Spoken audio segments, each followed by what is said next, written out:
Good evening, folks. Welcome to a very special live book launch event. Now, this event is for the launch of the Shared World anthology, 13 Drops of Blood from Black Hare Press. Now, I was honored to be asked to host this event, and it's it's a book that I knew very, very little about until I started doing some research into it and doing some other videos to do with this. And now I can tell you, I'm so intrigued by this. I'm really looking forward to finding out a little bit more about this. So tonight I have 5 of the authors with me, one of which is whose brainchild this whole thing is. And that's going to be my first guest tonight. So I'm going to bring her on now. Please welcome Jody Jensen. Hi, Jody. Hi. How are you doing? I'm good. Good to be here. No, it's good to have you. Thank you for asking me to do this, because it's something I've actually really enjoyed just listening to the snippets I've heard.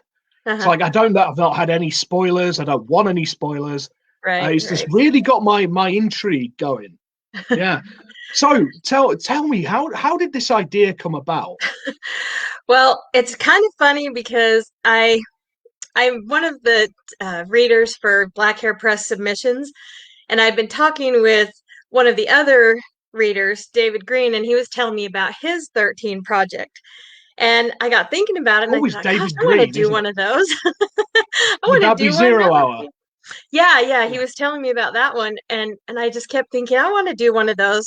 So I kind of asked him what the submission process was and how that worked, and I started thinking about different ideas. And I don't know, my roots are in romance. I wrote a time travel romance. I've written a lot of romance stories, but I Right. love ghost stories. They are my favorite kind of dark romance. I love them, and I wanted to do a ghost story. So I kind of got the idea of having some ghosts who wanted vengeance on the people who claimed to have loved them that caused their death in some way. So that was where it started, but then I had to have some sort of a vehicle to how did Yeah. these ghosts get here? What did they have in common? And I just started doing research, and I found a really interesting character, Isabel Gowdy, who was a famous Scottish witch in the 1600s. And I from know the there, stories. I know yeah. this. My family are from Scotland. I Oh, know yeah. I know all the legends. Yeah. Super interesting person. And No, and I really, just thought, really. I, Yeah. yeah, and I thought I've got to do something with this because I loved her story. Her idea was so intriguing. So from there, I kind of, I don't know, things just started to fall into place from there. And I got the idea of kind of a spell gone wrong, and that she, this young fledgling witch has accidentally summoned 13 ghosts instead of one. And so It's a great that's, idea. It's a great yeah, idea. yeah. And I've got to Thank you. say, with from what I've heard, Uh-huh. the stories are so different. I'm sure They we'll are. go into that more They are. lately. But I They mean, are. was that something that you expected? It was. In fact, it was Yeah. intentional because I wanted each author to have the freedom to tell their ghost's story. I wanted them Nice. to, like, each ghost that got brought back was just a ghost who wanted vengeance. So they were ghosts that were close anyway to, their our world basically. So when they came back, each ghost has their own story of how they died and who the person was that was responsible for that. And I wanted the authors to have that freedom to tell that story. Like, that's the common thread, is the fact that they're here at all. Now, we did have a couple stories that overlapped a little bit. Yeah. Jasmine Jarvis, her story is placed right before mine because we had a little bit of overlap because she actually used some of the same elements I did, and neither one of us knew it. So when I realized, we collaborated some, and the same with Beth. She ended up using some of the other characters, so her story ended up overlapping a bit, and we collaborated and made those work. But yeah, we wanted each one to be kind of its own story. Yeah. Well, I think that's So the beauty of these collaborative projects, mhm. is that you can still have like an entirely self-contained story, but having those interlocking bits and Mhm. just just, you know, I like working on like you mentioned on 0 Hour and on the one I did, 30 Victims. It was just that having other authors, and sometimes you do have natural crossovers. So it's kind of nice just to go, ooh, let's tie that thread together. Yeah, well, and I had let all of them see the prologue so that they had kind of a launching point.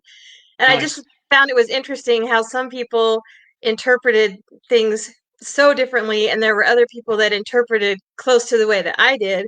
So we had that overlap. But I think overall, like the stories are just so good. And it Yeah. was so much fun seeing what everybody did with their story. Yeah, definitely. I mean, and I can honestly, hand on heart, say that the snippets that I've heard of the other people's chapters, they've been absolutely superb. Like, and each one of them different. Yeah. But they've all got the same kind of feel, They which do. I think is the key. And I think that's what gives it sort of a cohesive thing. So I think you've done a fantastic job there. I picked a good team is what I did. And what happened was that because I'm a reader for the submissions, I had the opportunity to read a Insider lot. knowledge. I had a lot of insight into different styles of writing. So I You knew looked, what would work and what wouldn't. yeah, I looked closely at people who had written for like Bad Romance or Lust or the Love Travels. And there were just certain authors who their style really kind of stuck out and was really, I don't know, just what I was looking for. So that helped me. That helped me in choosing my team. So No, definitely. yeah. Right. So you did the end chapter. So your chapter ties it all together. It does. Now, so we're not going to read any of that tonight No. because we Well, don't want actually, any. Oh no, we're there is not, in because the you're other going to read the video. prologue. Yeah. No. I was going to say, but the prologue. I'm going to read that for you. Okay. Which, yeah, all cool.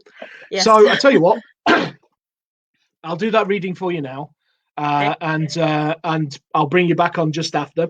Okay. Would you like to just introduce it? The prologue is from Izzy, the main character's point of view, and it's about the love spell that went wrong. Excellent. Okay, this is from Izzy, the love spell. Izzy chose her candle with the utmost care. Red, made of beeswax, and never burned. Next came the anointing with virgin olive oil. Using her fingers, she pulled the oil from the top to the middle, then from the bottom to the middle, until the whole thing was anointed. She picked up her athame. After consulting the grimoire of her 17th century Scottish ancestor Isabel, she started on the carvings. His name at the top, each line drawing down and stopping at the center. Enzo. She smiled at the mere sight of her beloved's name.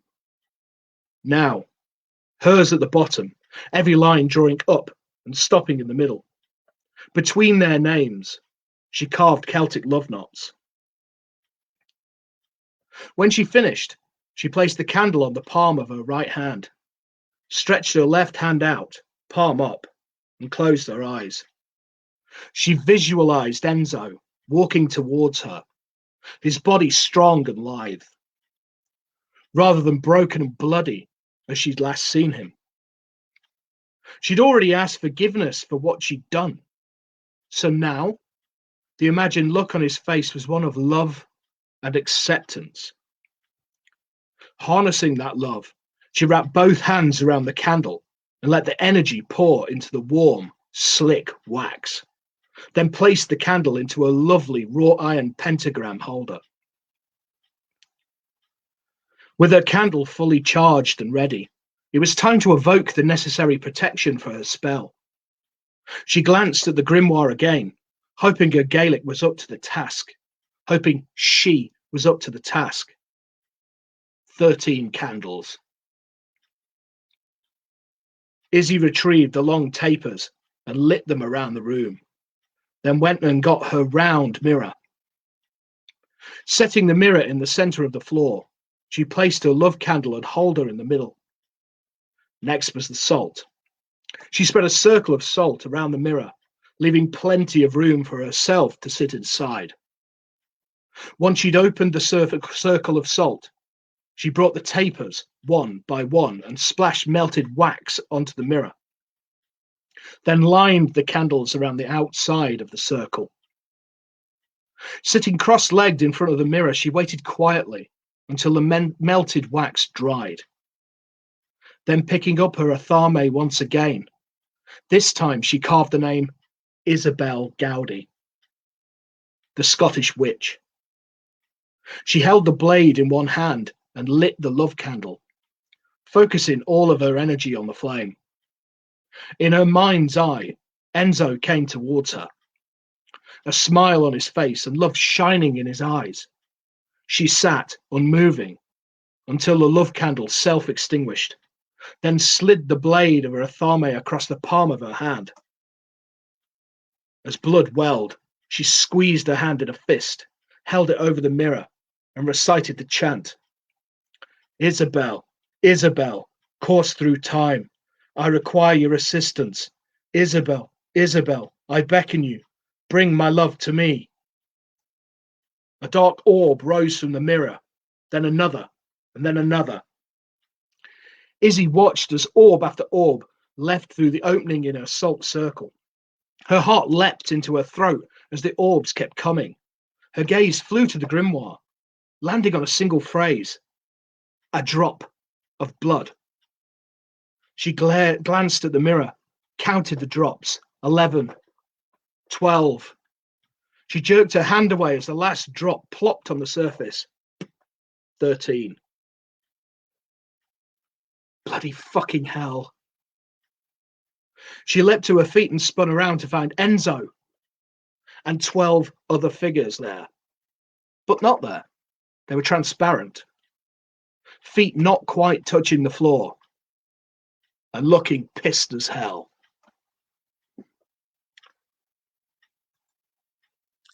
There you go. That is Jodi's prologue for 13 Drops of Blood. Yep. I love that. It's great. Thank you. Yeah, because you sent that because when I was first asked to do this, Jodi said, "Do you want to read it, the whole thing?" And I was like, "No, don't. I don't want spoilers. I'm going to read this at some point. But when it's out in a book, I'm one of them saddos that has to have a book." Mm-hmm. I'm the same way. Yeah. And that grabbed me the first time I read it. I think awesome. So that's what you gave to all the other authors. That's what I gave to them, and then they were to go from that point. Like one of those orbs was their character, so it could be whoever they want.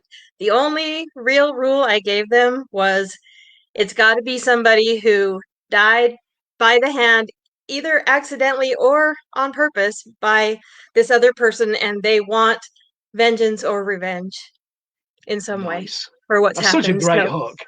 I can imagine the authors. I'm going to ask these. I'm going to ask the people we have here tonight how that prologue got their juices flowing, for want of a better word. But absolutely superb. So, right, I will minimize you now, Jodi. Thank you for that. And I hope I didn't make too much of a mess of that, because I literally had 10 minutes, like I had an hour to prepare. No, you read that so well. I'm impressed. You did way better than me. I can't read my own work. If I read my own work, I stumble. I sound like a first grader. It's so bad. We talked about this the other night, didn't we? Because I'm the exact opposite. We did. I'm so much. I can read other people's stuff so much easier than I can read my own. Because I can't. And I'm looking at the comments on the side, and I just want to say thank you to the people who said that they enjoyed that. I mean, Tim read it so well, but it really, I wrote that in like 10 minutes. I was just inspired. Once I had the idea, I was just inspired, and that was it. It's magical when that sort of thing happens. It's like ink coming out your fingers, isn't it? It is for sure. And I'm not a fast writer. For me to write anything in 10 minutes, like, is pretty good. Nice. So yeah. Excellent. Thank you, Jodi. Well, I'll bring you back on in a bit. Okay. Now, just a word to all the people watching that we will be opening this up to an interactive question and answer session after we've all been introduced. So if you have any questions for the writers of 13 Drops of Blood, get them in, and I will do my best to find them all. Sometimes it can get a bit confusing, but I will do my level best. Okay, for my next guest tonight, all the way from New Orleans, Beth W Patterson. Hello, Beth. Hi, Tim. How's it going? Hi, not bad, not bad. Yeah, it's nice to finally interact with you. I've loved your live streams before, reading your own stuff, reading everybody else's, and I'm glad that I brought my octopus to my cephalopod to play with your cephalopod. Yeah, turns out we've got the same one. I know. How cosmic is this? I know. Yeah, it's like the stars are aligned. The stars are right. The stars are ready. The stars are right. Relay's rising tonight, I tell you. So, right, when like Jody said that she got the prologue ready and that was what you guys were she got all you guys in, obviously because she respected your work and all the rest of it. So what did you think as soon as you got that prologue? It was definitely the springboard that I needed. And usually when I write, I'm trying to channel whatever I'm trying to process at the time. Yes. So a lot of it is a bit of therapy for me. And in this I've case, noticed that in some of your work is a bit of catharsis going on there, isn't there? I'm the same. Yeah, I've killed like I have a shit list and I'm slowly getting through everybody. Oh, I don't go through people. I've killed the same person about 8 times so far. So ooh, we got a spit take. Yeah. Awesome. After the joke that I told everybody in the warm up, be careful what beverage you consume. Oh, it was brilliant. But yeah, I was thinking because my day job is playing music. I mean, even still during the pandemic, I'm able to do live streams and things like that. Mm-hmm. And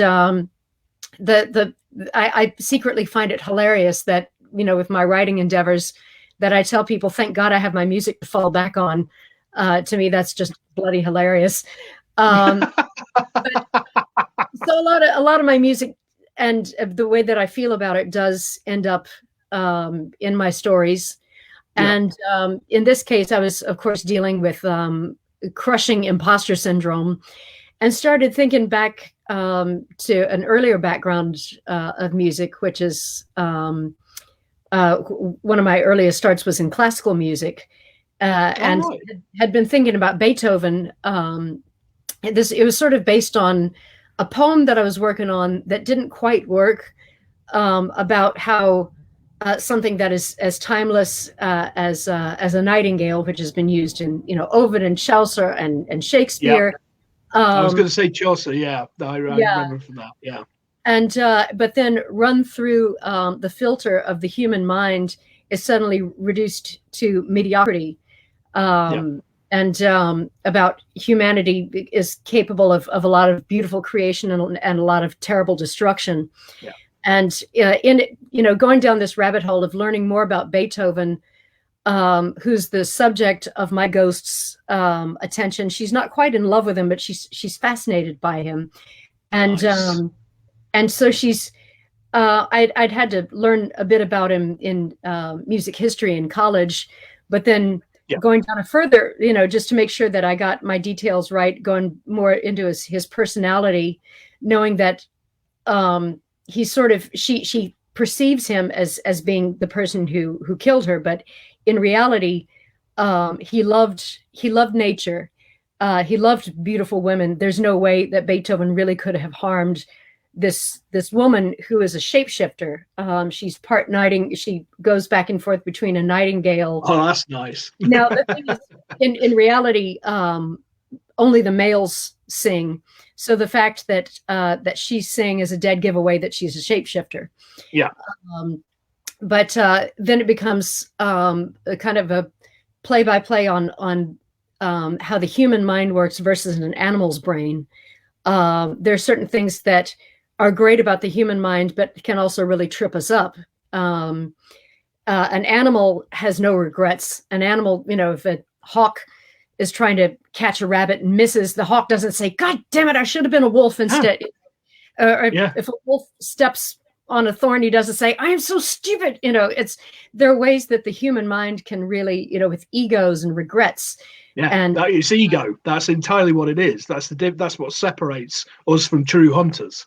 It's the ego. Is the ego. And so as she's trying to understand this music that she's never heard before, she loses a bit of her animal nature, and about the ways that as she's taking in all this beauty that has come from the human mind, but she loses some of that animal nature, and how it starts to dupe her.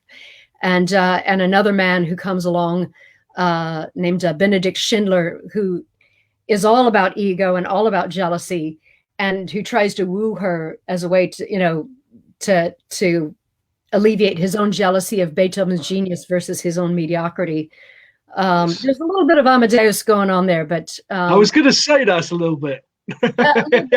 not quite, because there's, for one thing, we don't have Beethoven didn't have that wonderful Tom Hulce laugh.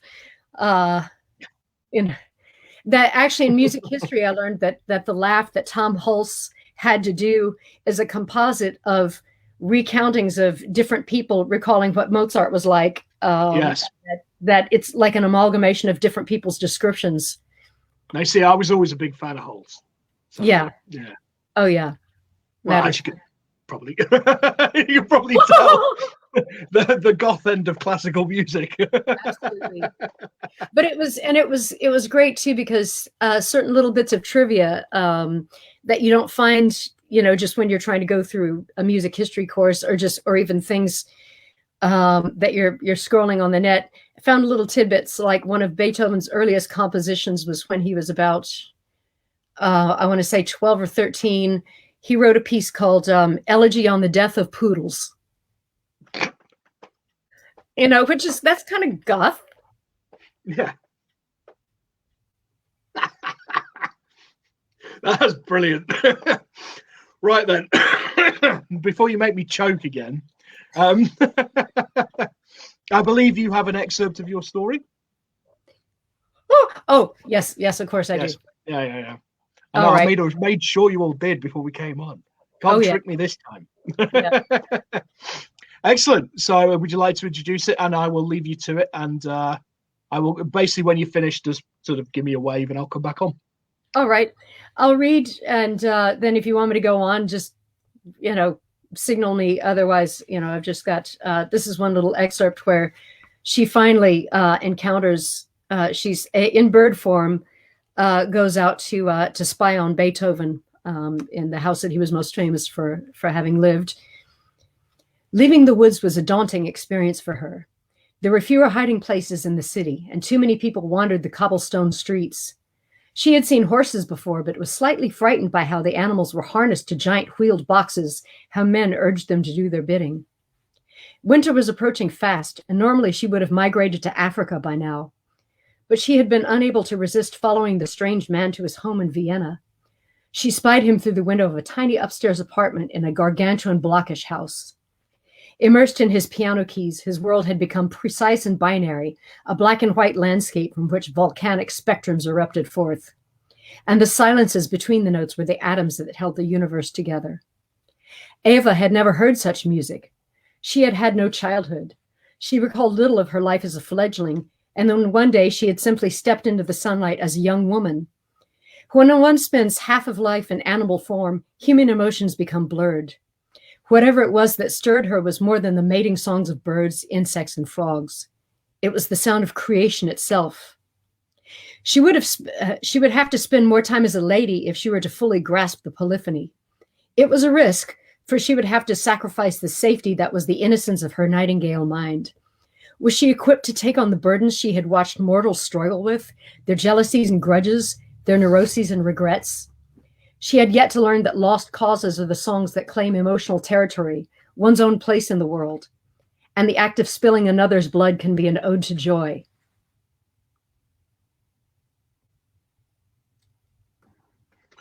Excellent.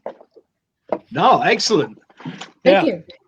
Yeah, no, that it does really set the scene there. Thank you. I like all that kind of stuff. I mean, I kind of like reading all that kind of imagery that, you know, comes in music and all that.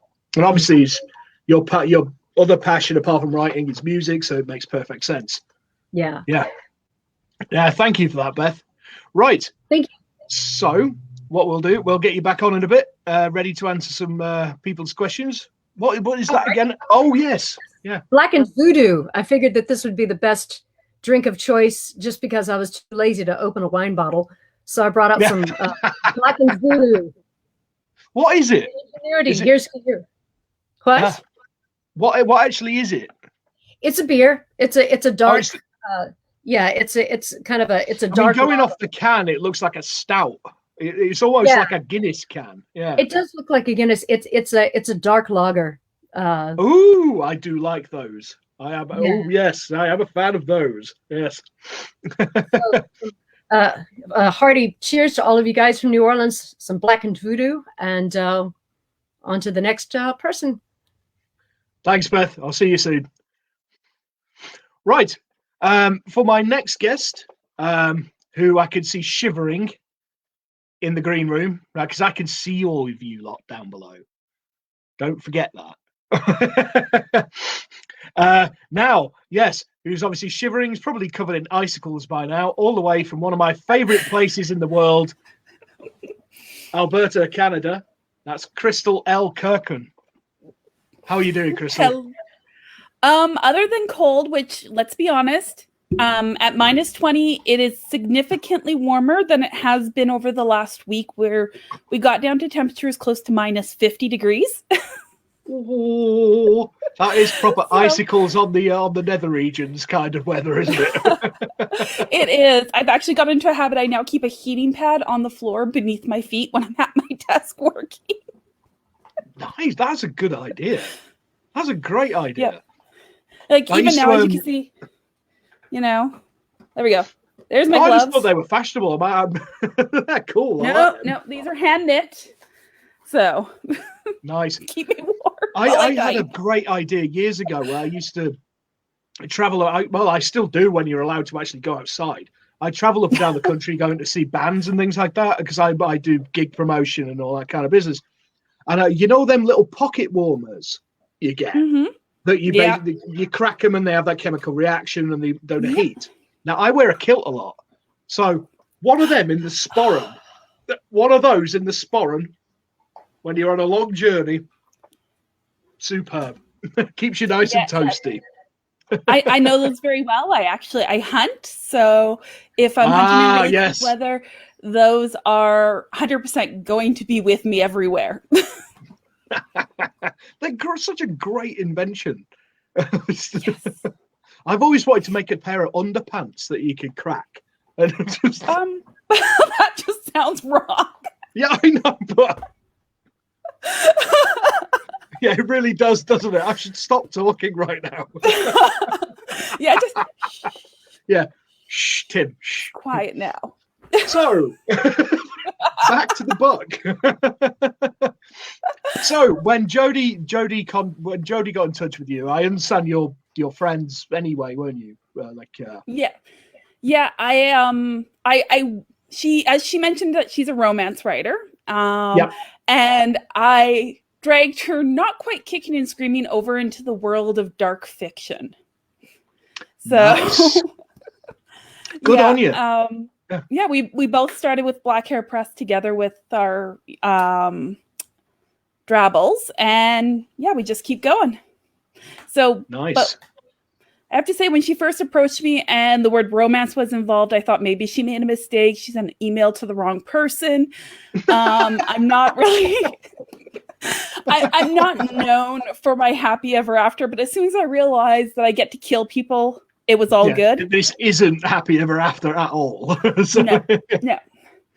She knows like I say, me I don't well. know the full gist of it, but what I've read is not at all happy ever after.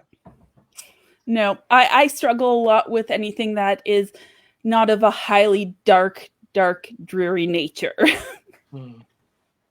Yeah. So. Same. Yeah. Yeah. So, was there anything specific that inspired your chapter, your story? Pretty much all I did was bang my head against a brick wall till ideas fell out, which is my normal story making process. I know that one. Come on, that's think of something. That's pretty much what I do. I mean, I literally start out with what I refer to as my rotten potato idea, which is an absolutely horrible, unworkable idea, which will never make a good story. A rotten potato? My rotten potato. Yes. Rotten potato. I love it. Until I can and then I work on it and throw it around and bounce ideas around with people until I can distill it into a really fine vodka. I like that analogy. That's a good one. Yeah. I like that. Yeah. Yeah. I'm not a drinker. I never drink. No, of course not. No. So that's Ribena, is it? Grape juice. Grape juice. There you go. Sorry. Yeah. UK Ribena. Yeah. Cheap grape juice. Let's be honest. If I was in the UK, I'd be having a bottle of Crabbies in front of me. So nice Crabbies. Yeah. I know those.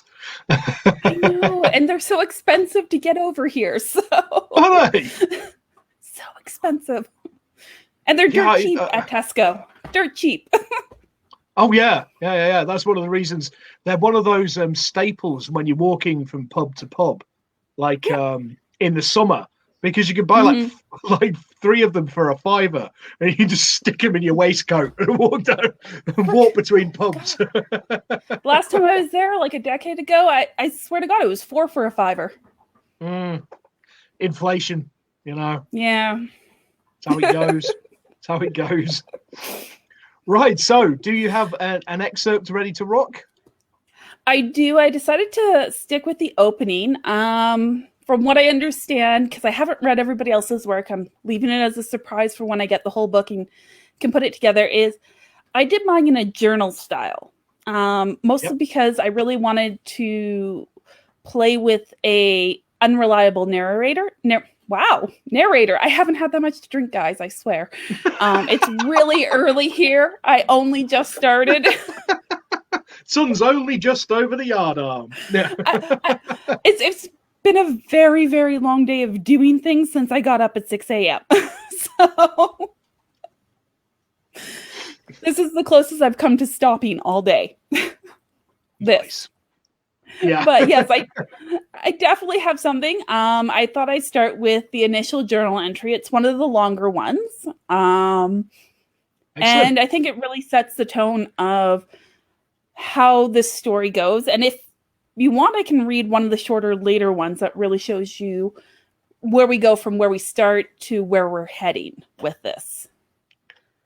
Well, it's up to you. I mean, if you just want to do the first one and then do the other one, that would work very nicely. I would be happy with that. It's entirely up to you. Entirely up to you. We'll see how badly I stumble over the first part, because obviously my unplanned words are going so brilliantly. You're doing great. It's fine.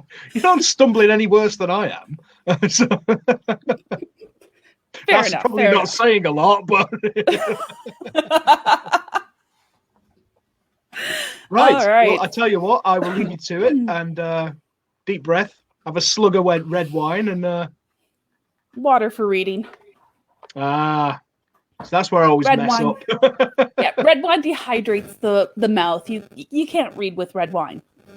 No. Technical. Okay, Crystal, I will be back with you shortly. Alrighty. So my story is called The Madness of Guilt, and very first journal entry, November 15th. Here we go. My first entry in this thing. The doctor says that keeping a journal will help me recover from the pain of losing you. I think it's idiotic, but here we are. I've never been good or consistent with writing things like this, but I figured if I do it so that it feels like I'm talking to you, then maybe it might work. I don't know how any of this will help me. My life ended with your death, and no amount of writing can change that fact. Though it feels nice to be able to talk to you, pretending that you'll see these words and know how much you're missed. Although if I had my way, I would shut my mind off again, go back into that emptiness where time passed without notice, to that place where we still dance like we did on our wedding day. Forever and forever into the darkness together. But you told me to wake up, and I did. There are moments, every now and again, where I can smell your perfume. Sometimes I swear I see your silhouette standing at the foot of my bed. I mentioned it once, but they say it's only wishful thinking. An overactive imagination spurred on by my misplaced guilt. I think, as with many things, they are wrong. You are still here, watching over me. Maybe you couldn't cross over because your death was unnatural. It wouldn't surprise me that a part of you still lingers here, close to me. If it wasn't for that book, that cursed thing that was supposed to bless us, instead it stole you away. I knew there'd be consequences, but this was a horribly cruel turn of events, and it was all my fault. I will not deny that. Time and time again, he's told me that my guilt over your death is misplaced, that I'm not responsible, but we both know this isn't true. You told me not to dive into the occult, that it was dangerous. I didn't listen, and you paid the price. You were right. I should have left it all well enough alone. Amanda, I am so... Amanda, I am so sorry. I wish I could take it all back, but I can't. We'll stop there. You sure? That was absolutely brilliant. Would you like me to read another piece? I can. I'll be honest. If you want to do it, do it. I mean, because I thought you nailed that. I mean, yeah. You even got over the dog barking. Superb. Yes, yeah. That would be my youngest dog, Fred, who heard my roommate open her bedroom door, and dear God, a warning must be issued.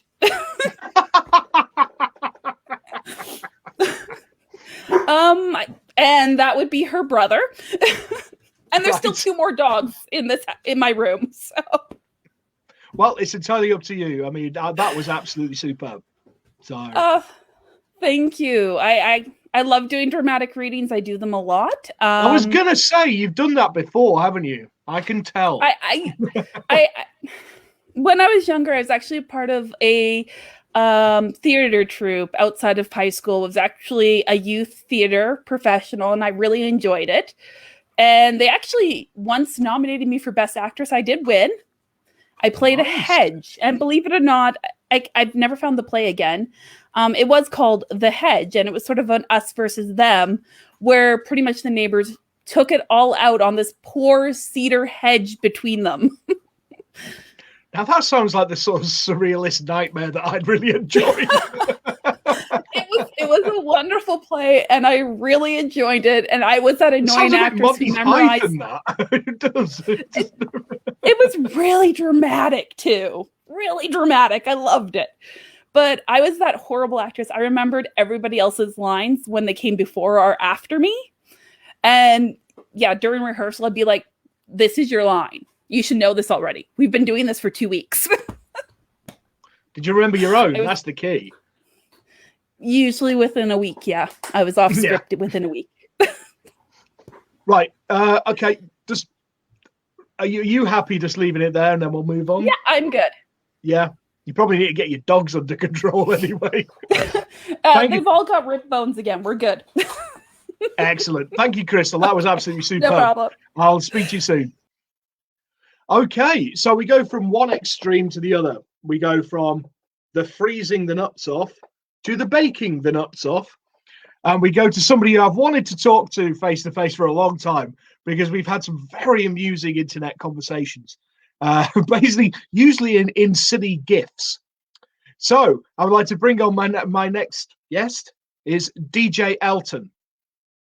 Gopi, sorry. How are you doing? You're muted. Turn your microphone on.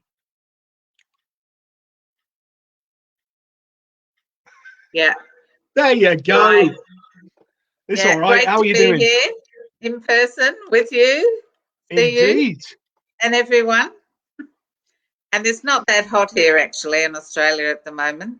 Is it not? But we are in lockdown. Oh yeah, same. Yeah. Yeah. Stage 4, so can't go more than 5 kilometres, all that sort of thing. Yeah, we're in tier 4, same thing. Yeah. Yes. Sounds like you're used to it. Yeah, well, I've been basically in the house since November. Yeah, we've been basically like where I am because I live just below London. So yeah, so we've been locked in for seems like forever. And sounds like you're getting it all delivered. Yeah, I mean it's the only thing that's kept me sane. How do you do that? Yeah. Oh, we have Deliveroo, which is basically like some poor sod. Yeah, it's basically like some poor sod on a moped, right? Who goes out in the pandemic with a mask on and goes and does all your shopping for you. Really? To your house. Okay, we need something like that here, I think. Yeah, it's like pizza delivery guy. I mean, we have obviously we have the supermarkets doing it as well. Yeah. But they're all booked up to hell, you know. So for them moments where you wake up and you realise, right, I've got a load of like tins of baked beans. Well, I've got nothing to go with them. I've run out of milk. Well, the next delivery is coming on Saturday. Oh, that's tough. No, it's a great idea. I thought it was a great idea. So, right, when Jodi contacted you about 30 Drops of Blood and you were handed that prologue, how did your gears get turning?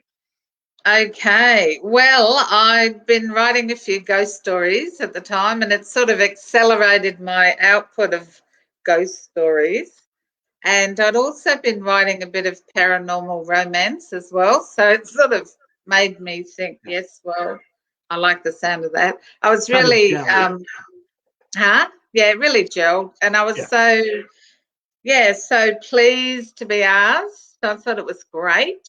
And just to come onto a team, and it was it was a story that I'd had before. It wasn't an original story, but it's not a reprint or anything. But I just sort of hammed it up a bit, changed it a bit, and added a few things, made it a bit more dark because we were told not to have a happy ending, and that's hard for me because I really like to have happy endings. But that's changing. Yep. So it was great to be involved in it, and just the whole process of being with the whole team, mostly female actually, interestingly enough. Yeah, there's one guy. Yes, but I didn't know he was a guy actually because he hasn't got it's got a MS or something. Yeah. Well, I think it's actually a perfect thing to come out now because I mean, with the concept of it, with the witch and all the rest of it, and it's coming out in February. This Women in Horror Month. Yes. So I think it's kind of timed perfectly, really. Brilliant. And I've got to say that M. Sidnor Jr.'s chapter doesn't let the side down at all. I did an excerpt reading of it. So great, really good setup. Yeah. So this is your first time. I take it this is probably your first time working in a team. In a writing team, yeah. Yeah. With a 13 project, So how did that sort of translate? It's quite a different experience, isn't it? But a very good one, I've found. Yeah, well, it's sort of, I mean, the accountability factor is there more so, I felt, as far as timing goes. Pressure's on. Yes. I mean, I'm involved in another one at the moment for another publishing group, but I won't go into that too much. And that's proving to be quite a different thing because we've got a huge time factor, actually. Yeah. Well, I think we have. It may have changed.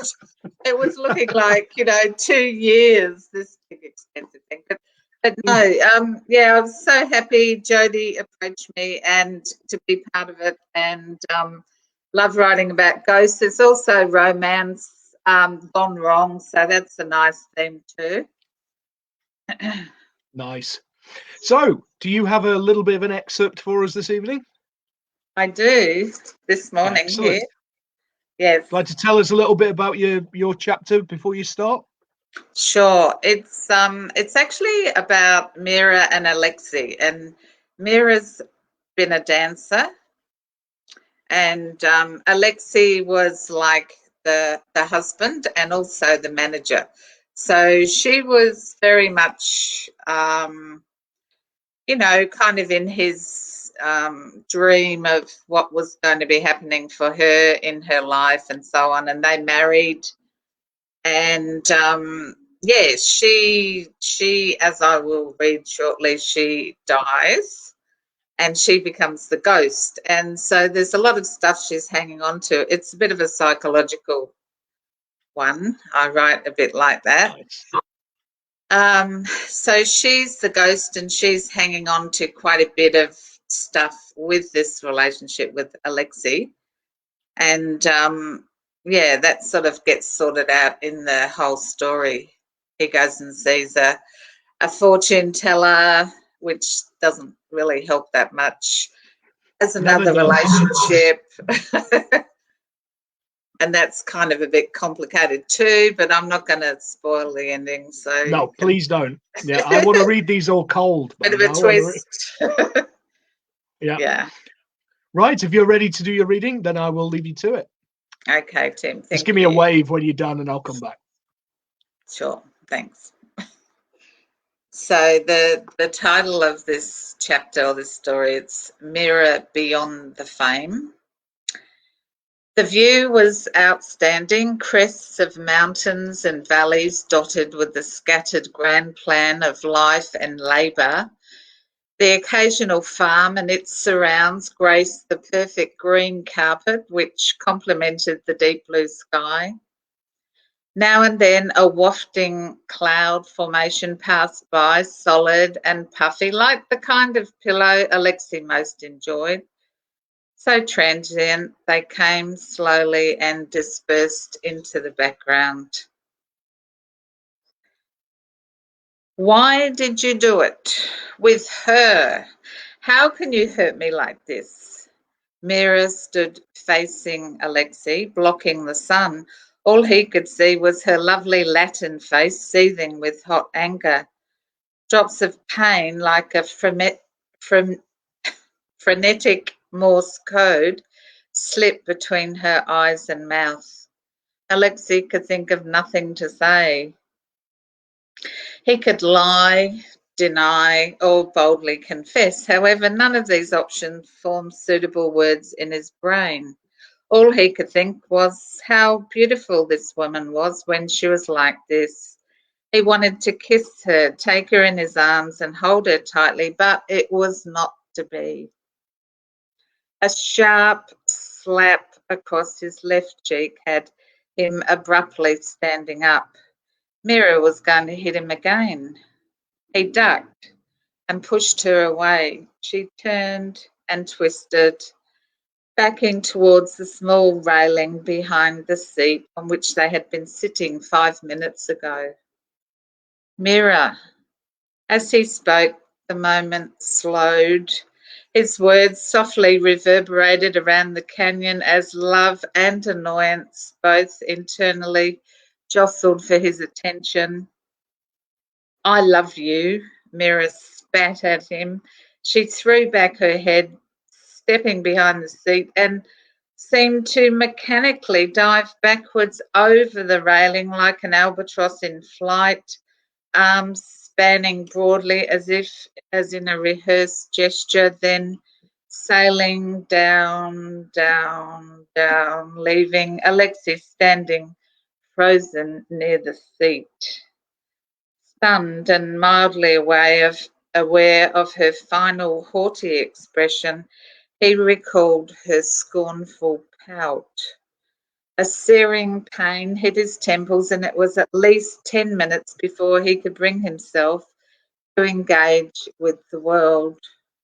Doing the sensible thing, he shuffled over near the railing and looked down. He could see nothing except rocks, huge boulders, and the flowing, cold green river. So this is where Mira becomes the ghost. Fantastic. Mhm. No, you did a good job there. That was great. I was actually getting, see, this is the thing, what I've had with all of these, when I've heard people reading them, I've just been waiting for them to carry on.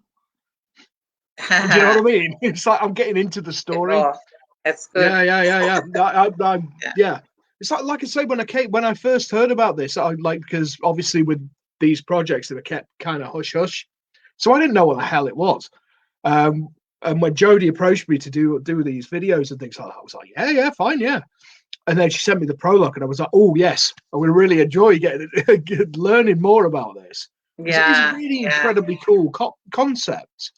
And yes, yeah, I've been reading a few actually of them, and haven't read the whole I book. can't wait for the paper book. The ones I've read are brilliant, and Nice. yeah, just full of kind of dramatic, ghosty stuff, which is great. And they've all got dark endings. Yeah, the thing is, I'm the opposite to you. You say you like your happy endings. I don't do happy. Well, you've heard my story. I don't do happy endings. Yeah, I'm actually weaning off the happy endings a bit. So. Yeah. Oh, it's always good, especially if you can get that bittersweet moment. That's always kind of an interesting thing to go for. Yeah. Or like a real twist at the end. Do you think it's going to be either, and then it becomes something else? I'm not talking about this story. Oh yeah. A few stories, don't blow it. Don't blow it. Stories since this one. Yeah. Nice. Excellent. Thank you, Gopi. I will get you back on in a bit. Right. So my final guest of the evening, coming from sunny Florida, somebody who I've had the good fortune to do one of these things before with the Erie River, is the fantastic Kimberly Rei. Kim. Hello. How are you doing? You've moved. I did, because it got really windy and a little bit rainy. So, but not cold. Not cold. But that's something I don't understand with Florida, because I mean, all I see from Florida is what we see on the TV, which is baking hot and swamps.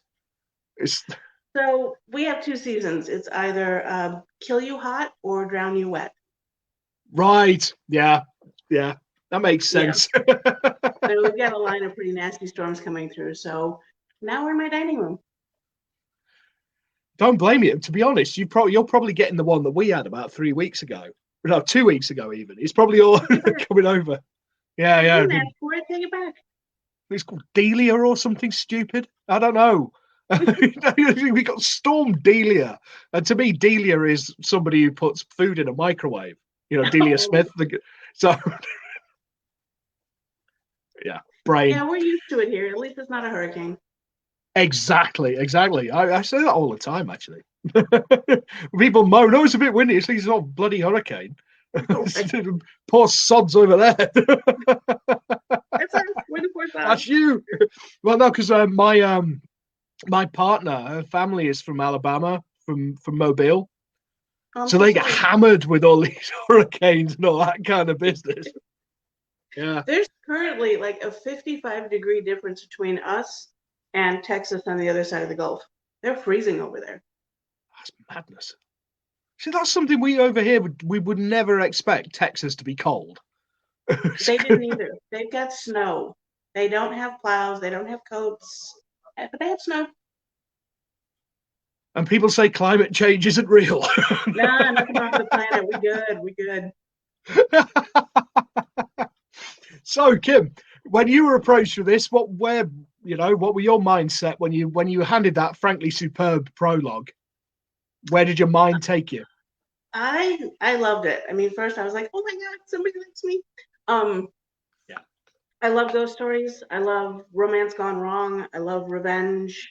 Yeah, I've read a few of your stories, and I've seen that. I like the twist. I like the darkness. So then I read the prologue, and I knew exactly where I was going to go with this. I knew what I wanted to do. Nice. It probably took me 2 days to write. It's nice when the pieces fall into place, isn't it? It's very really rare is. it actually happens, but when it does, it's kind of like a yes moment. Yeah, there's another one that I've been fighting with for over a month, and it's going to be due soon, and about to send it to its room to think about what it's not doing. Yeah, that's just the way it goes sometimes, isn't it? Something will flick your switches. Yep, it's one of the Sometimes other. you're banging your head against the wall. Yeah. Yeah, so your chapter.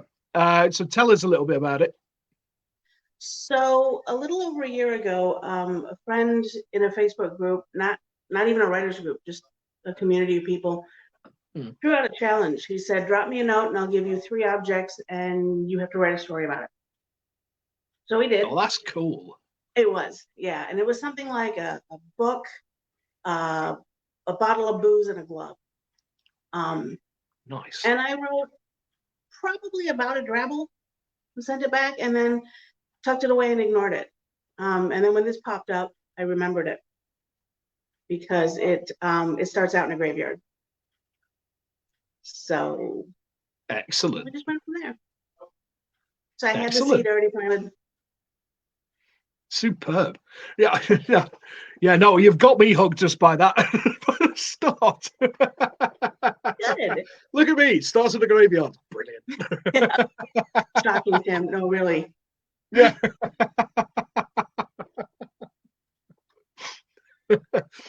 Oh, so do you have a little excerpt for us this evening? I do. It's a little on the shorter side. And we're no, that's fine. Just whatever you're comfortable. I mean, we don't want spoilers. I know I certainly don't. No. So no, there's no spoilers. This is one of the main characters, and just a little bit of a peek into him and his background. Nice. But you got to read the rest to know why it matters. Love it. Leave it on a cliffhanger. Love it. You know I draw the audience in, don't you? Try. Hooked. Yes, exactly. Right to the cheek, baby. Ah, excellent. Okay, I'll leave you to it. All righty. Go for it. Trevor's grandmother once said he'd been born beneath an unlucky star. She said it at his hospital bed as he fought back a violent and unrelenting fever. Karma, she claimed. Something from a past life was riding his back and wouldn't let him go until he faced it. An 8-year-old boy couldn't understand the concept, but he did love his granny and hung on her every word. His mother was horrified when Granny tied a rough pouch stuffed with basil around his neck and told him to keep it close. The fever stilled that night, falling to near normal ranges. But when Granny went back to the holler and his mother threw the charm in the trash, the heat roared back. Trevor returned to his small apartment and crawled under a pile of blankets with soup, medications, the book, and his laptop. The simple trek out stole away the last of his energy, but a definite spike of fever reminded him of Granny and her pouches. What was meant as a quick search turned into an adventure down one rabbit hole of research after another. Mountain conjuring proved to be a fascinating exploration, revealing the reasons behind not only his granny's oddness, but the relationship with her daughter.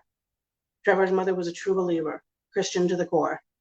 Granny saw the Bible as a grand story and a near-perfect spellbook.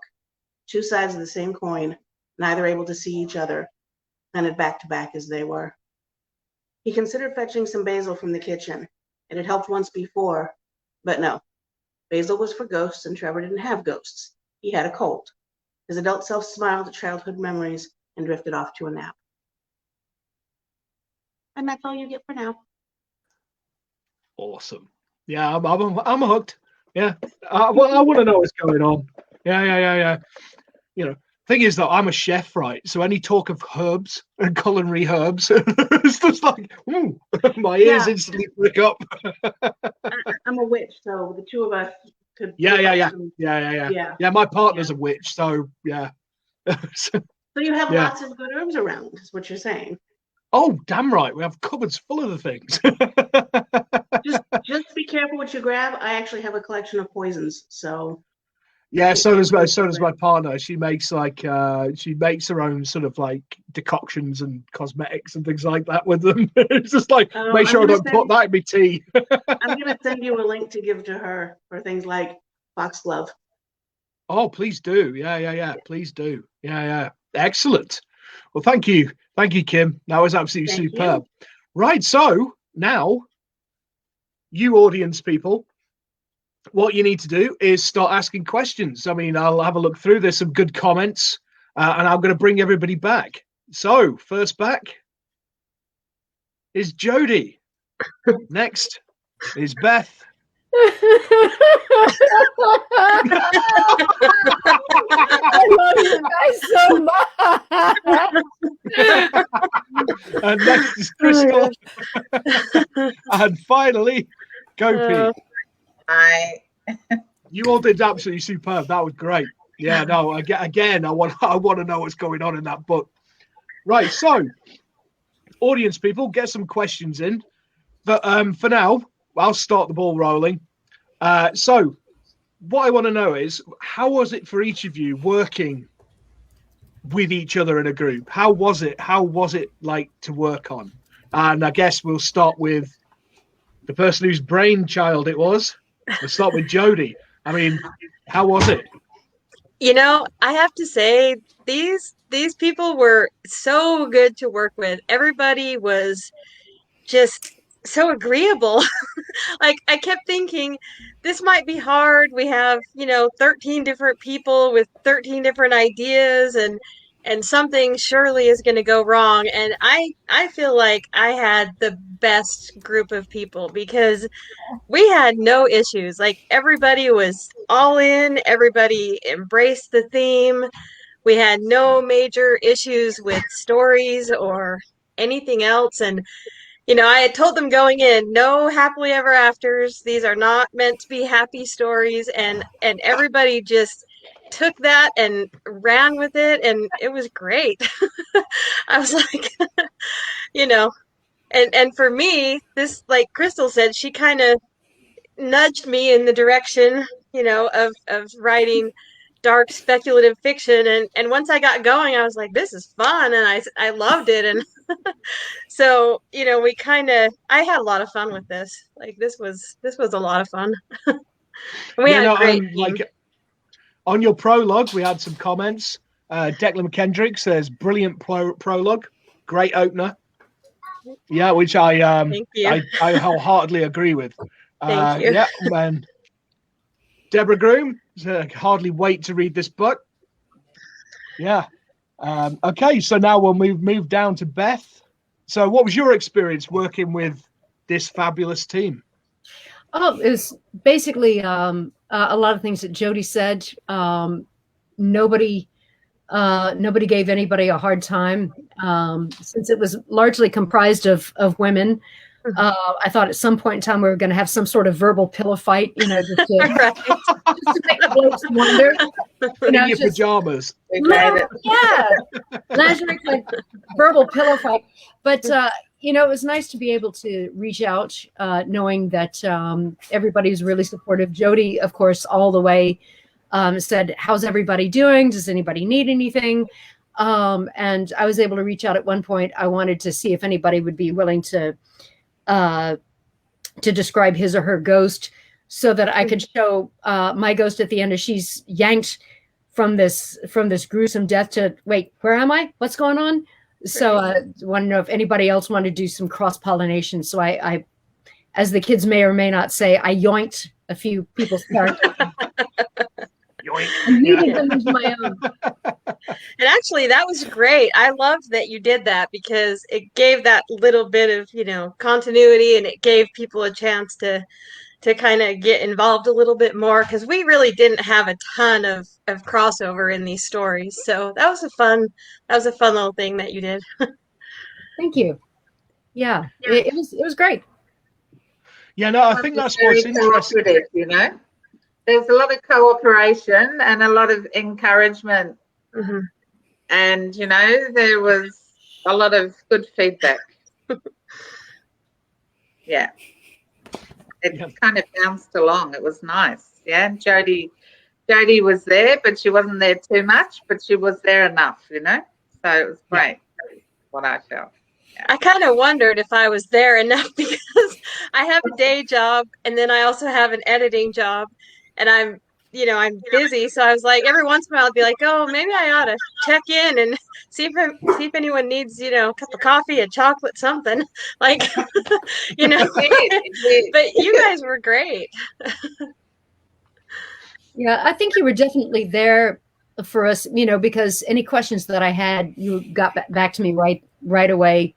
So, a couple of things that concerned me that I wanted to make sure were consistent or played by the rules.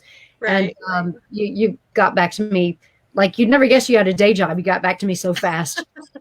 I try. I try. Yeah, I think that's the key is I don't know if you'd agree, Jodi, but I think the key is you've got to be there to guide it, but you don't want to stifle it. Right. You don't want to stifle anybody's creativity by being there too much. Right. Well, and I had people come to me through private messages and say, is it okay if I do this? Or is it okay if I do this? And I had a kind of a guideline, a few rules, I guess, going in saying, we're not going to have any of certain things. Like I didn't want any like sexual assault or, things that That's were kind of the standard. Right. Yeah, And the so standard rules. when people came to me and said, oh, is it okay if I do this or this? I'm like, whatever you need to do to tell your story that's within those guidelines, just go for it, and that's what I wanted. I wanted each ghost to have their own story. And I really felt like every single author that contributed did that so well. I was so happy when I read all the stories. I was so happy. Like I really was very happy. No, excellent. Yeah. It's I've got to bring this up now before we move away from Beth. Okay. Beth Paxton, Death of Poodles, Electric Boogaloo. I know. There's been a whole thread about Death of Poodles. I know. It's Beethoven. It was Beethoven's idea. But, yeah, no. But you seem to be copying all the flack for it. People have no mortality. Okay. Fifi is more. I don't have a Fifi, but I have a Treble, a Fred, and a Ryan. Well, okay, we will not have. You know what happened? Beethoven wrote about the death of poodles, and guess what happened? He's dead. So fair point. Fair point. I probably went back in time and killed him. I should have incorporated you into my story. This is awesome. It actually showed that Beethoven actually cared enough about the mortality of poodles to write a piece of music. So you could look at it that way, but no. Okay, if we're gonna do a Bizarro anthology, we'll stop with the death of poodles and only stick with the erotic potatoes. Oh, I was going to get onto that. Erotic. I wasn't the only one who misheard you, Crystal. I wasn't the only one. Erotic potatoes. There's a gardening drabble in there somewhere. Rotten. The first person who misinterpreted that was my brother. Yeah, I saw that. That was my best friend, by the way, Jade. She's one of my best friends, and she is that twisted. No, yeah, there you go. I thought you said erotic potato. Yeah. He wasn't the first one because I thought she said erotic potato. Do I have that much of some sort of weird Canadian accent going on? Erotic potato, eh? Oh, we can write the erotic garden rabbles. Erotic potato, eh? We'll leave the cucumbers and carrots out of it. Well, that's the obvious, Too easy. So, moving on, Crystal. Oh gosh. How was your experience working with these fabulous people? I blocked it all out already. No, honestly. Whatever. No, to be honest, I am so busy in my own life. I was breaking down my life, and technically I have 4 jobs and 2 hobbies that I do on a regular basis. So I have a full-time day job. I run a publishing company. I do freelance editing. I have my writing career. I have the standard poodles that I am working towards a grooming competition on. So I groom all my own dogs. And then I have my own podcast. So I'm a really, really busy person. And I kind of forget that everything else exists in the world. So I'm just like, oh my God, I have a deadline. I need to get this thing done. Jody's used to it. I think I was like the very last person to put in a synopsis, the very last person to send in my story. And I'm just like, luckily, Crystal and I are good friends and we talk really often. So I was able to nudge her, you know, and yeah. Stand over her with a whip. Yeah. Do it. Pretty much. I'm not scary though. That's the problem. She'd be like, yeah, whatever. Yeah, my poodles are scarier. Sorry, Jody. It's true. I know, it's true. I got nothing. See, I wonder, I had coined this word, it's not important why, but one of my hobbies is just to make up, you know, neologisms as I go and submit them to Urban Dictionary. And one that I probably should do is apophyphy gambitosis, which is the traumatic feeling after a poodle humps your leg. Haven't had that one happen to me yet. Okay. Now we understand that. That's just me then. No. But you know what? My best friend, her toy poodle will regularly try and pee on her foot. So. Wow. I got nothing.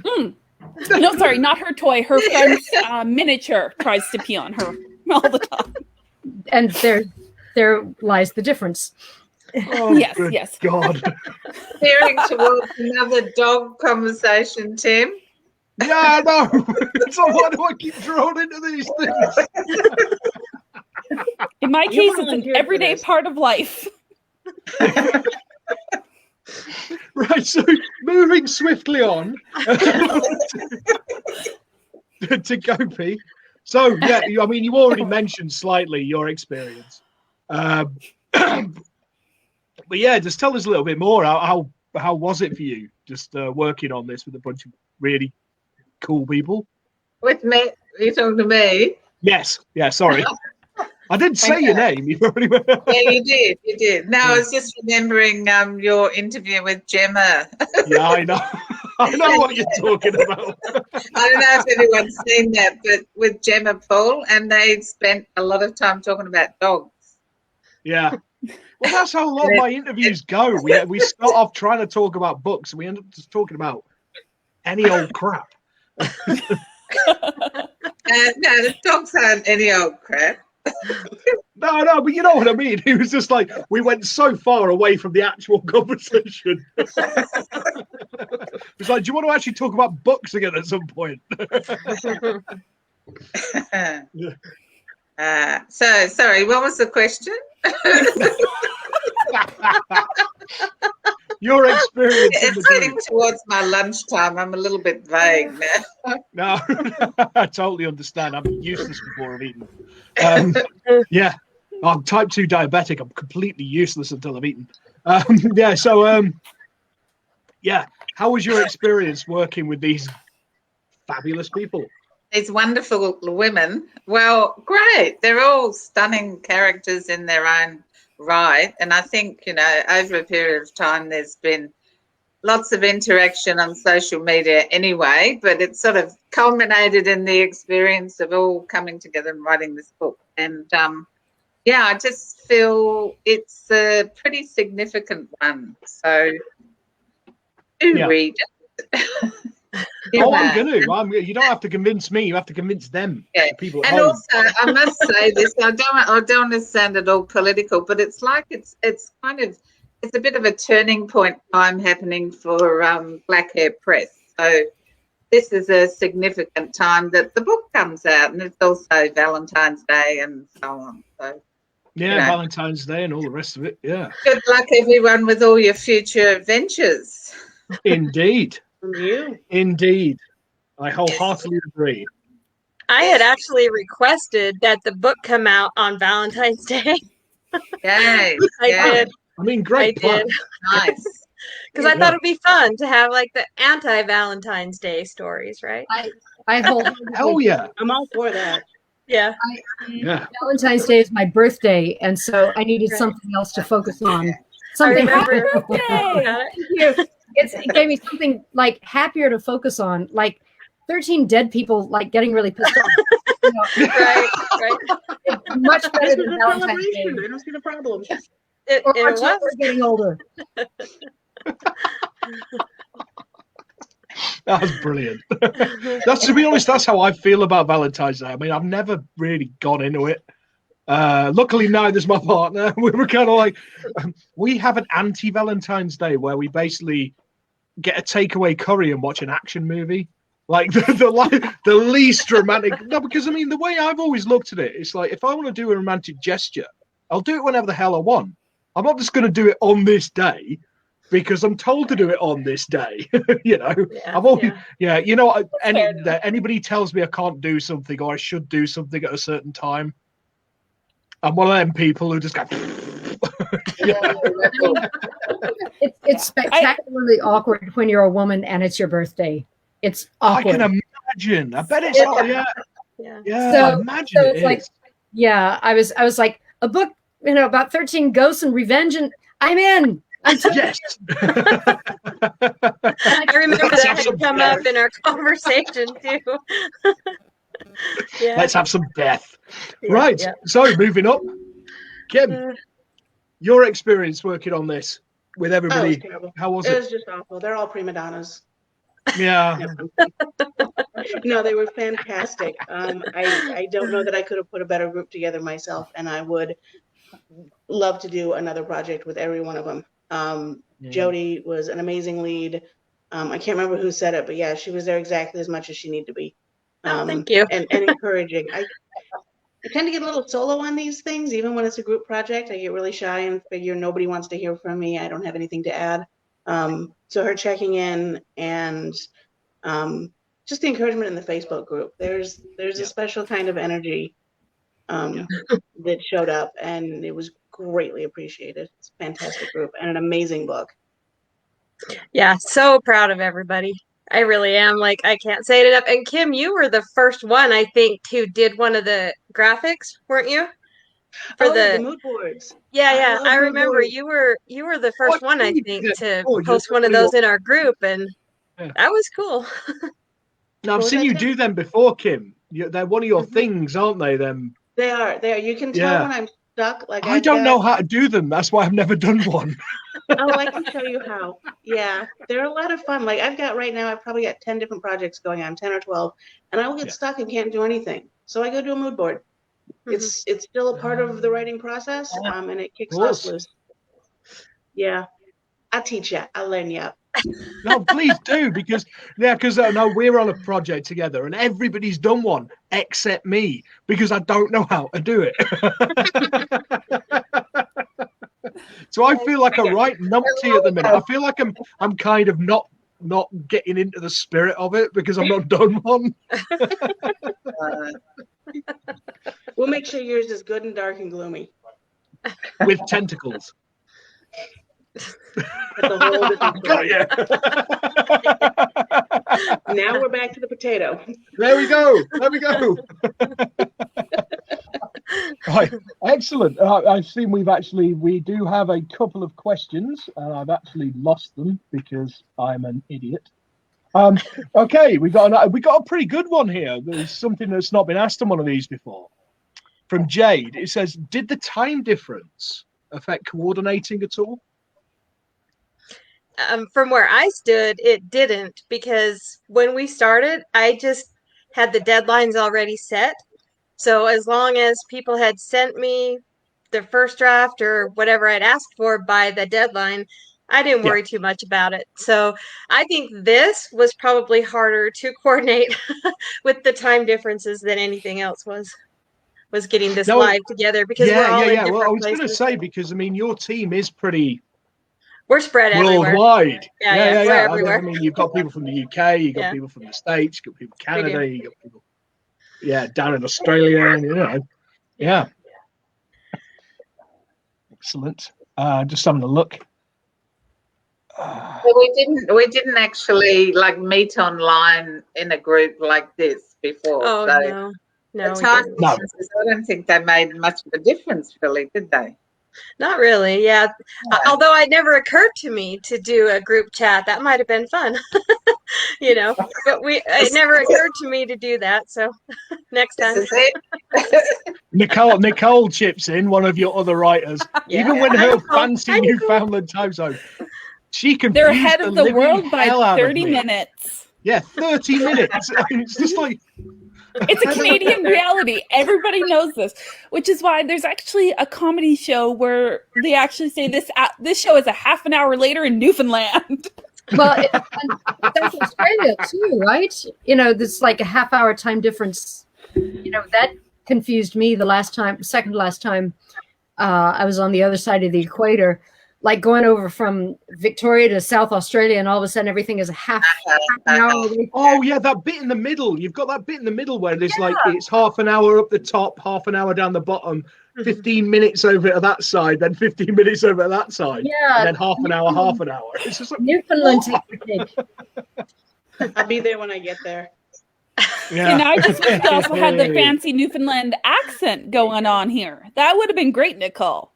Yeah. Oh, she's in the other video, which should have been up earlier, but will be up as soon as we finish.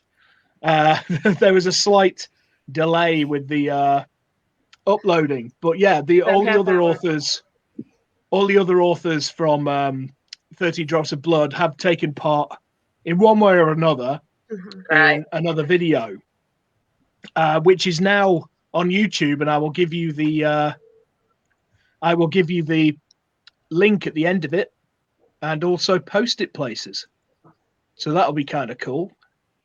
But yeah, everybody's taken part, which is kind of unique to this, because I've done a few of these things, and there's always a few people who do the live thing, but talking to Jodi, and it was you said, wouldn't it be nice to get the other people involved some way? Yeah. And it really is. I've had great fun doing it. It's taken me bloody weeks to get it done. It's been There's my definition of fun right there. More work. Yeah, but I think it's really cool that everybody got a chance to, you know, share a little bit of their work and their process and give some thoughts. And I don't know, I like to make sure that people can, if they want to, you know, to be involved. And when I asked in the group, just overwhelmingly everybody wanted to be involved. So I was like, all right, we'll just do it. Yeah, no, like I said, I've really enjoyed doing it. Yeah, but it's been good. I've not had much sleep over the last 2 weeks, but I really enjoyed doing it. Oh, you're awesome. We appreciate you. That's all right. You know, I said yes. Bigger, Tim. I could have said no. Yeah. There's a few more 13 projects coming, Tim. You what? Sorry. Oh, I know. Yeah. It'll get bigger. We're gonna keep you terrifying. I saw another question there a minute ago, and I've lost it. There's one from Deborah. From Deborah. Yep. Yeah, there's a question from Deborah. Jodi, do you have any other projects in mind? Or will you need to take a good long break? Well, another one. Can I answer this for Jodi? She never stops working. There's always another project in mind. I literally have more stories than I can ever possibly write in my lifetime. It's crazy. But yes, I do have another project in mind. Obviously, we're not doing any spoilers at all. Nope. I'm just going to say it is left in a place where it is completely ripe for a sequel. And I want to do that, and I intend to do that. Ooh. And my intent was to ask back every author who was involved the first time, because you guys are awesome and I need you. Absolutely. So, yeah. Well, that's news. Yeah. Now, when that will happen, I'm not sure. Obviously, there's a lot of options and a lot of timing things to be considered, and I do have other projects that I'm working on. So, you know, but I do intend to figure that out. I hope sometime soon. Maybe the last 3 months of 2021. Right. Maybe it'll be next year's Valentine's Day. Happy birthday, Beth. Right. Yeah, happy birthday, Beth. I think I'll need something to do other than focus on odometer flip thing. Right. See, there we go. We have a plan. Let's Yay! make it a tradition and volunteer Jodi to run this for like the next 20 years. For Everybody? the Valentine's Day projects. Do it. There you go. I'm Love in. it. I'm in. Brilliant. No, seriously, I love the like fact- this team has been so great. I love all of them, and I love the stories. We're so good. So Yeah, I was just about to say that I love the fact that you've all seemed to have such a good time doing it. yeah, And I know the ones I've worked on that I did as well. And it's kind of unique because as writers, it is. we're all kind of solitary creatures. It know. it's true. It's true. Yeah, I mean, it looks like you've all had a right good laugh and everything. It's really nice to Yeah. see. Yeah. Yeah, definitely. I'm sorry, I'm just looking. I do think like writing is usually something that you do by yourself, so it's been a lot of fun to have a group project. This is the first time I've ever done one of these, and I'm fortunate enough to be contributing to a couple of other ones now, but this was by far the most interesting experience I've had because I'd never done anything like this before. So I didn't know what I was doing, and sometimes I would ask, David or other people, like, what do you think I should do about this, or how do I do this? And they're like, Yeah. hey, that's your baby. You just do what you want. I'm Yeah, like, do it how you "Okay, want to do it. Yeah. I'm gonna do what I want." You nailed it. Well, thank you. Couldn't have done it without you guys, though. Like, seriously, best team. I'm so happy with the people that worked with us. Yep. Shannon said Jodi was awesome. Great to work with. Yeah, I think we're getting a theme here. You all went, Oh no. It doesn't make my job easy. Jodi. I was hoping for some That's the juicy worst. gossip. Crystal, you better be nice to me. I'm I've gonna got to be say, mean to you till we Shannon's finish story, I that read one project. Oh, sorry, what? I know. I'm gonna be mean to her until we finish one particular project I that know. we started. We did. We started co-writing a book a while ago, and then we get busy with 500 other things, and it's been put on the back burner. But it is still there. Miss it. I miss it so much. Yeah, it was actually kind of a jumping point from the story I wrote in Bad Romance for Black Hare Press. So we took that idea and had a co-writing project we started. So Nice. see, Black Hare Press again. There's all the inspiration you need right there. Definitely. Yeah. Yeah, no, I was going to say about Shannon's story because I was just going to bring us on to the next question. I've got a question for you all. Out of everybody's pieces that you've read, which pieces really made you either wince or go yes or surprised you? Because the one for me was Shannon's. I read an excerpt of hers, and I was just like, "Oh, damn it! This is right up my street." Mm-hmm. And I don't want to spoil anything, but it's going to be in that video that's just gone up, that excerpt, and it's just it made my skin crawl. It was great. so yeah, Jodi.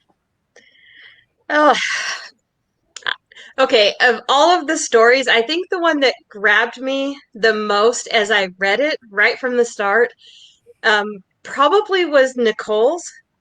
And I think what got it for me was I went in with an expectation based off of the title and what she had mentioned she was doing, and it was not at all what I thought it was going to be. And it was so much better than what I had imagined and what I had expected. I mean, I knew it was going to be good because obviously that's why I picked the people I picked, but man, I mean, that her story just hers was the first one that I was like, wow. So, and there were many others, but that is the standout, I guess, in my mind on the first read-throughs because it wasn't at all what I expected. Not at all. I've got to say, when I read that, I loved the feel of it. That beginning, like, 'cause I only read like 2 pages. Mm-hmm. but the imagery she used in that was just, it captured what she wanted to capture, which was that old, like not commercial fairy tale, but proper, the proper, really disturbing fairy tales. And I think that's the thing is, like, when you hear something's going to be a retelling of sorts, you do have a little bit of an expectation, and it just wasn't. Like, it blew away the expectations, and in a really good way. So I thought that was really cool. Right, Beth. I don't know how much of it you've read, but it's while I did peruse everyone's, that's a really tough question in a really good way, because just the one that just grabbed you, you know. I know it's really hard to say, because here we were talking about egos earlier, because my visceral reaction was, instead of elevating everybody else, mine was beating myself up. Why couldn't I have done that? You know,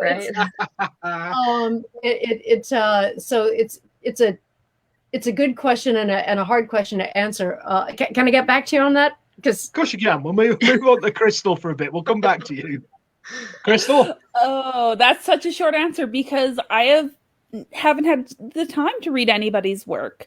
I have read the prologue that Jody sent me, and I don't think I even read it word for word. I think I speed read through it, to be honest. I think listening to you read it was the first time I actually really just like took it in as a story and not as, this is information I need to process. I know that one. Yeah. Yeah, so I actually haven't, and you know, once the book's out, well, then I won't be subject to the, well, why the fuck didn't I think of that one? And because I will, if I haven't quite finished the story, that, or if there's still a chance I could change something, I don't want to know what anybody else is doing. I'm actually the same. I don't read anybody else when I've done these projects. I don't read anybody else's chapters until I've finished my own. Yeah. Otherwise I'll keep going, oh, maybe I could put that in, or maybe I could do that, or maybe I could do this, and I'll never get the bloody thing finished. Until it's published. And honestly, we didn't upload all the chapters because we didn't have the crossovers on the stories, so we didn't need to worry about that. And again, it was one of those things, it didn't really occur to me to have everybody do it, because everybody's story was its own story. So you know, it's possible that a lot of people, other than the ideas that were talked about in the group, may not have read them. And I realize now, looking back, maybe we should have uploaded them just so we all could get a feel for what other people were doing. But at the time, it didn't seem necessary, and it wasn't really brought up. Except I think Gopi had brought it up once, saying, do we want to, maybe it was, I don't remember if it was you or someone else, but it said, do we want to upload them? Do we want to, you know, read each other's work? But nobody really seemed like that was necessary, or so we didn't. And I did upload my final chapter, because I thought people in the group might want to see how it ended, but I think I'm the only one that uploaded. It's a lucky thing that nobody did the story equivalent of, like, when two people show up, you know, at an award ceremony wearing the same dress. Right. Nobody showed up at the pillow fight wearing the same pajamas. Right. Nobody did. That's true. That's true. Yeah. So Gopi. Yeah, I read a couple of them actually, just in the last couple of days, and they're a bit merged. But Jasmine Jarvis story, that was good, and Jennifer Garrett. Yes. Yeah. Just both the writing style I enjoyed. And I'm a big fan of Jennifer Garrett. I actually had her work on my project. Great. Yeah. I love the way she paints. She's one of them people who truly paints pictures with words. Absolutely. It's always like you read her stuff and you can smell what she's talking about. It's very vivid. And I was quite astounded by the way she sort of developed this story, and I thought it was fantastic. Yeah, I did. Yeah, she's a great writer. I'm looking forward to reading all the others as well. I'm sure, everyone's going to have their own great touch. I like the fact that none of you are actually like, I'm glad the fact that a lot of you've probably all had your edits and your proofs and that, but you're still waiting for the paperback. So I could appreciate that, because that's my kind of style. I wait until I can get it and I can sit and I can read it in the dark. Perfect. I've just got to put this up now because of Beth. Jade says, when will the pillow fight cliche go away? Yeah, I would love to know that. I have never been in a legitimate pillow fight in my life. I have. Oh, yeah. I briefly, I had to move very fast, and my best girlfriend and I found an apartment together in the French Quarter in New Orleans. And between her friends and my friends, there was some almost hush hush speculation. So the first night that we actually moved in, we're living under the same roof. I trudged in my dorky pajamas into her room. I had my pillow and went whack. I hit her in the head and walked out. And I said, "Now we can tell everybody it happened." And that was the end of that. Yeah. Nice. Pillow in the face. And it's like, okay, let's just get this over with. Bam. And funnily enough, I did it to a mate and we moved in together. It's just like, we should have a pillow fight. Well, drunk as newts. Come on, we're wearing kilts. Because a kilt clad next to a wet kilt contest, I think a kilt-clad pillow fight would be awesome. Oh, yeah. I don't know. I may have been wearing my kilt. I don't know. I just know my opponent was a nearly 7-foot Geordie, and he beat the crap out of me. Wow. Doof.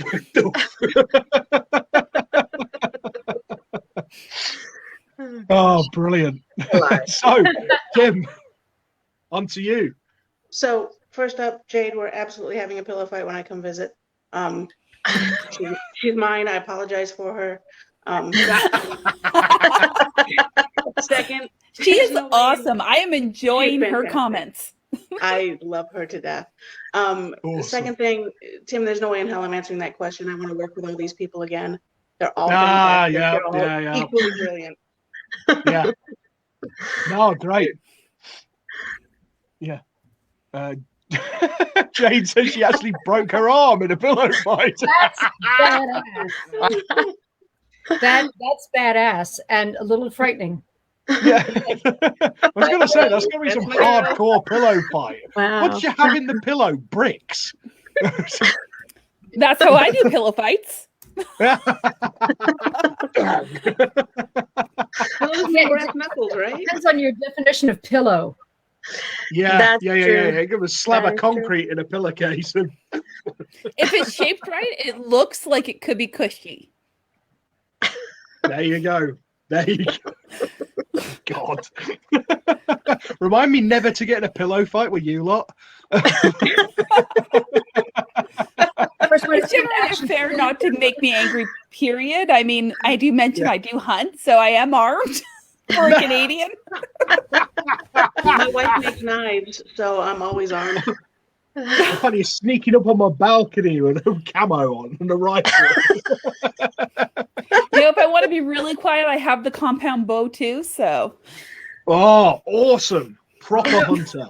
I did go plane shooting in Canada one time, up in Northern Ontario. It was one of the most Canadian things ever. It was awesome. It was nice. One time that I let fly my first involuntary A. I'd been in Northern Ontario for about a week. The naturalization started. Nice. Yeah, no, because I used to go hunting a lot as a kid because, I mean, like I said, my family is Scottish and my grandfather he had ferrets, and I'm a stereotypical Northern British person. I grew up with ferrets, and we used to go poaching for rabbits and pheasants, and we had the old shotgun. Little 22. Yeah. Awesome. Right, we'll just go. I don't know whether we got any more questions. I mean, is there anything you girls would like to talk about before we head off? I will go through a few of the comments when I can make it work. My only comment is everybody listening, hey, don't forget to buy the book. Indeed. I'm going to go through that bit in a bit. And leave reviews. Leave reviews. From Australia. We have pillows and we know where you live. I mean, And mine is full of concrete. So if you don't leave a review, they're going to send me to your door. Yeah. We'll put you in our story. People, 13 Excellent. concrete pillows. Well, that's you. I do have a question for. That's me forgetting that I should be under my author account. That's Fred. That's Fred. Everybody That is- can see. That's Fred. my puppy Fred. That's a girl, by the way. Fred is a girl. I forgot that was what your handle is. Like, oh, this is a great comment from somebody. Oh, it's you. Yes, I'm very well written and correct grammar and punctuation. Yes, it is me. Don't start me on David Bloody Green and his bloody travels. He nearly broke my head. He knows I hate them. He knows I can't do them. They hurt my brain. He conscripted me for 5 of the fucking things.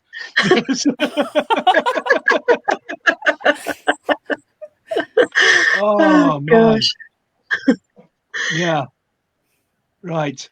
Okay, well, I think that's all for the questions. I'll just check down the bottom. That's my bestie, guys. Hey! So proud. Excellent. It also says... You're all Yes, fancy. because I actually put on makeup, which means I have eyeshadow, mascara, and lipstick on. Total, that's all my makeup. You did And I more put than my me. hair in something that isn't a ponytail or a bun, just a bun. So, just for the record, guys, that is literally just tied into a knot. There is nothing holding that in Nice. place. I literally tied my hair into a knot. Whatever works. That's bad. There's a It goes along with the pandemic. Whatever hunting works. Yeah, this is the one hairstyle I can do, which is tying my hair into a knot and putting sticks in it to hold it in place. It looks great. Yeah. It works. It works. What's the problem? Okay, right. I'm going to start wrapping this up now. So, tonight we've been talking about the Shared World Anthology, 13 Drops of Blood, and that's how you, the viewers, can get hold of a copy. That's getbook.at/13 Drops of Blood. That came out from Black Hare Press, and down the bottom of the screen you can see that sort of scrolling along. That's how you can check out their website and all of their other glorious publications, some of which may include us. Got to plug myself a little bit. Yeah. Right. And the person whose brainchild this has been is Jodi Jensen. If you want to check out her website when this hurries the hell up, that is jodijensenwrites.wordpress.com. That's jodijensenwrites.wordpress.com. Don't worry if that was too quick for you to see. I will be putting this all down in the video information. Words failing me now. All this talk of pillow fights has broken my brain. You don't hold up ones anymore. What? You hold up cardboard. Oh no, not live ones. That's the ones that are not live. These have got funky things down there. This is because I've actually got digital technology, not Blue Peter. Yeah. Progress. I don't know whether it's a step forward or a step back. Oh, it's definitely full. Yeah. Okay, so our next guest from New Orleans, a musician and writer and really funny person. That's Beth W Patterson. That's BethPattersonmusic.com.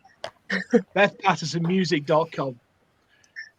Okay, and our next one was Crystal L. Kirkham, and that is crystallkirkham.com. Loving the pose. You should Vogue as well, you know.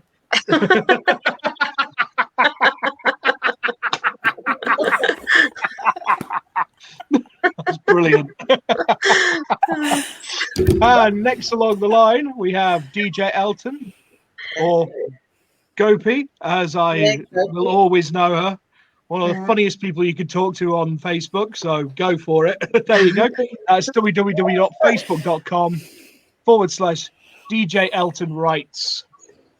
That's facebook.com/DJ Elton Writes. Yes. And finally, and least but not least, the Thank you. The fabulous Kimberly Rei, which is, if you want to check her out on Facebook, that's facebook.com/Rei Tales. To get hold of Kimberly Rei, go to facebook.com/Rei Tales. Thank you all. This has been a blast. Thank you. And once again, before we go, we've been promoting. Oh, before we go, if you've not had enough of the waffle about 13 Drops of Blood, the video I've been talking about is finally viewing. So here's how you can go and see it. It's tinyurl.com/13 Drops Author Showcase. That's tinyurl.com/13 Drops Author Showcase. I will be sharing this all over the internet in about 10 minutes. So, I was hoping that'd be ready, but it took forever to upload. It's quite a big file. So check that out and enjoy. And finally, buy the book. Buy the book. Buy the book. Buy the Buy the book. book. Review Buy the book. Yeah. Come on, guys. /13 Drops of Blood. Buy it. Buy it.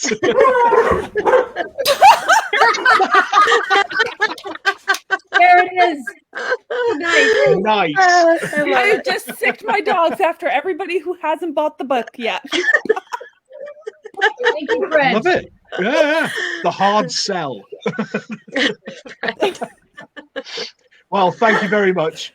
Oh, thank you, Kim. Tim. Thank you, Jody. This was fun. Thank you, Gopi. Thank you, Crystal. Thank you, Beth. No, my pleasure. I've really enjoyed this. Like I've said before, this is my social life right now. Mine it's too. either this So, or talking to my friends. Hey. Better than me talking to my friends. Hey. And okay, well, thank you all, and thank you lot for tuning in. I hope you've enjoyed it. And yeah, thank you very much. Good night.